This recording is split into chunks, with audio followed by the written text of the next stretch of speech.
Disclaimer, আপনি যদি কোনো দলকানা হয়ে থাকেন তাহলে ভিডিওটা আপনার জন্য না। আপনি যদি নিজের বিবেক বর্গা দিয়ে রাখেন তাহলে তো একদমই দেখবেন না। আপনি যদি ক্ষমতাধরদের চাটুকার হয়ে থাকেন তাহলে তো এই ভিডিওটা আপনি স্কিপ করতে পারেন, এটা আপনার জন্য। তো ফার্স্টে চলুন আমরা একটা টাইম ট্রাভেল করে আসি, দেখে আসি আমাদের অতীতে ঠিক কী ঘটেছে। একটা সময় ছিল যে সময়ে ফুটপাতের টোকাই থেকে শুরু করে রাস্তার কুকুর পর্যন্ত বলতো আমি আওয়ামী লীগ করি। আর অবশ্যই অবশ্যই হেডফোন ইউজ করে ভিডিওটা দেখবেন। আর হ্যাঁ, একটা সময় এমনও ছিল যে কারো নামের পেছনে জামাত বিএনপি কর্মীর ট্যাগ লাগানো হইলেই তার গুম খুন এটা জায়েজ হয়ে যায়। এমন সময়ও দেখেছি চেয়েছিলাম অধিকার, বানিয়ে দিয়েছিল রাজাকার। আমরা বাঙালি, আমাদের স্মৃতিশক্তি যে এত পরিমাণে দুর্বল, আমরা অতীত থেকে কিছু শিখি না, আমরা শুধু দেখি আর ভুলে যাই। এই যে বিএনপি, আপনাদের পুনঃপ্রতিষ্ঠাতা কে জানেন? এই জুলাই জনতা। আপনাদেরকে ওই গর্ত থেকে বসায় নাই, আপনাদেরকে আপনারা ইঞ্জিনিয়ারিং করে বসেছেন। তো আপনি যদি মনে করেন যে সে আওয়ামী লীগের মতো করেই চলবেন, আওয়ামী লীগের মতো করেই কথা বলবেন আর আওয়ামী লীগের চিন্তা ভাবনা নিয়েই নিজের চেয়ার বাঁচাবেন, তাহলে আপনার কপালে দুঃখ আছে, দুঃখ অতি সন্নিকটে। আর সেদিন জিনেদের যে নাসিরউদ্দিন পাটোয়ারির উপরে কুত্তা দলের কিছু মাদারচোদরা হামলা করেছিল। তো দেখো, আমি হাসিনার মতো বলবো না যে একজনও কি ছিল না এগিয়ে আসার মতন, আমি অতটা ভদ্র না ভাই। আমি তো এতটুকু বলবো যে নিজের স্ত্রীর চুরিটা নিজের হাতে পড়ুন আর ওই শাড়িটা হালকা করে জড়িয়ে লম্বা একটা ঘুমটা দিয়ে ঘরের মধ্যে বসে থাকুন।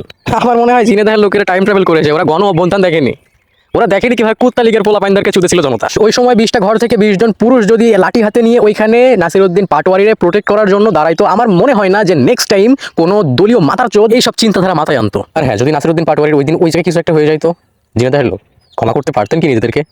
হ্যাঁ, কখনো কি মনে হতো না যে নিজের সন্তানকে আপনারা হারিয়েছেন?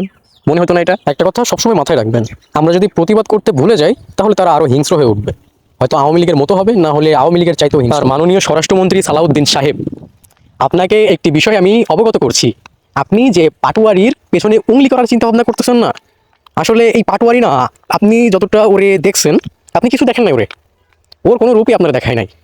ও যে কি জিনিস সেটা মির্জা আব্বাস হয়তো কিছুটা টের পাইছে, সারা বাংলাদেশের লোক এখন তারা কি মির্জা আব্বাস আবার সাথে পেছনে চান্দাবাজটা লাগাই দেয়। তো ভাবুন, ইন ফিউচারে যদি আপনার কোনো এরকম ট্রলের কোনো বিষয় বের করা হয় তাহলে আপনার কেমন লাগবে? আরে যে সেদিন বুয়া বুয়া বলার পরে আপনাদেরকে যেভাবে গাড়িতে তুলে নিয়ে গেল, যেন আপনারা তোপের মুখে ছিলেন, তোপের মুখ থেকে আপনাদেরকে উদ্ধার করে নিয়ে গেল। তাহলে আপনি কি এখনো বলবেন যে আপনারা জনগণের সমর্থনে ক্ষমতায় এসেছেন? এখানে যদি আমি বসে বসে পোল খুলতে শুরু করি তাহলে আপনাদের কিন্তু প্যান্ট খুলে যাবে।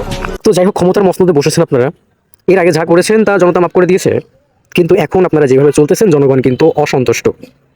যদি থাকতে হয় তাহলে জনগণের সম্মতি নিয়ে, তাদেরকে ভালোবেসে, তাদের বিপদ আপদের দিকে খেয়াল রেখে এবং দেশের স্বার্থে বন্ধুত্ব এবং দেশের স্বার্থে শত্রুতার এই দিকটাও ঠিক রাখতে হবে। আর হ্যাঁ, বাংলাদেশি সন্ত্রাসী সংগঠন র্যাব এটার বিলুপ্ত করা নিয়ে বেগম জিয়া কিছু কথা বলেছিল, আপনাদের মনে হয় সেই কথাটা মনে নাই? একটু দেখে আসবেন ভিডিওটা, হয়তো এখন ইউটিউবে সার্চ করলে আপনারা পেয়ে যাবেন। আপনারা নাকি আবার র্যাবকে পরিবর্তন করে নিয়ে আসবেন।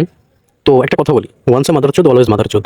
মাদারচোদই থাকে, মাদারচোদের কোনো পরিবর্তন হয় না, আর সে কখনো পরিবর্তন হইতেই পারে। তার ফেস হয়তো মাদারচোদপনা ছিল আগে, এখন একটু ভালো হয়েছে, কিন্তু তার মধ্যে এখন মাদারচোদ। তো ভিডিওর শেষে ছোট্ট করে একটা কথা বলে দিয়ে গেলাম, নেক্সট টাইম যত আপনাদেরকে নিয়ে গালি দিয়ে আমার কোনো ভিডিও না বানাইতে হয়, এটা তাও অর্ধেক ফার্স্টে গালি দিয়েছি আর লাস্টে এসে একটু ভালোভাবে বললাম, সে মুখটা রেখেন যাতে নেক্সট কোনো ভিডিওতে সম্পূর্ণ ভিডিও গালি দিয়ে শুরু করে গালি দিয়ে শেষ না করতে হয় আমার। সো গাইজ, তো কমিউনিটি গাইডলাইন খাওয়ার কারণে চ্যানেলটা এখন ডাউন আসে, তো তোমরা যত সম্ভব ভিডিওটা শেয়ার করবে আর লাইক অ্যান্ড সাবস্ক্রাইব তো করবেই। সত্যের সন্ধানে টাইমস অফ পিপল সাবস্ক্রাইব করে পাশেই থাকুন। ধন্যবাদ।